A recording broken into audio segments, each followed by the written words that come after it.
थेट जाऊयात संभाजीनगरकडे। संभाजीनगर जिल्ह्यातल्या सिल्लोड नगरपालिकेत नगराध्यक्ष संभाव्य आहेत समीर अब्दुल सत्तार। शिंदे सेनेचे संभाव्य नगराध्यक्ष इथं सिल्लोड मध्ये होऊ शकतात असं सध्याचं गणित दिसतंय। तर सिल्लोड मध्ये समीर अब्दुल सत्तार हे संभाव्य नगराध्यक्ष। सत्ता ही शिवसेनेची। प्राची, नक्कीच आपण पाहतो या ठिकाणी शिंदे सेनेची सत्ता येऊ शकते, कारण शिंदे सेनेचे 25 नगरसेवक निवडून येण्याची शक्यता आहे। त्यामुळे उद्याचा निकाल सिल्लोडसाठी देखील तितकाच महत्त्वाचा असणार आहे। संभाव्य राजकीय गणित सिल्लोड मध्ये नेमकी कशी होती त्याचा अंदाज पाहूयात आपण यावेळेस आमचे प्रतिनिधी सचिन चुबे यांच्याकडून।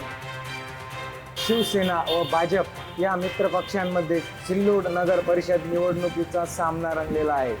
शिवसेनेच्या वतीने राज्याचे माजी मंत्री तथा सिल्लोड सोयगाव विधानसभा मतदारसंघाचे आमदार अब्दुल सत्तार यांनी त्यांच्या चिरंजीवास अब्दुल समीर यांना नगराध्यक्ष पदाची उमेदवारी देऊन निवडणुकीच्या रिंगणात उतरवलेले आहे।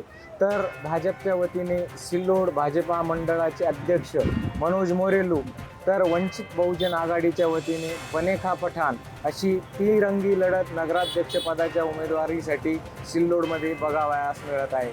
असे असले तरी या एकंदरीत परिस्थितीमध्ये अब्दुल समीर यांच्या विजयाचे पारडे जड मानले जात आहे।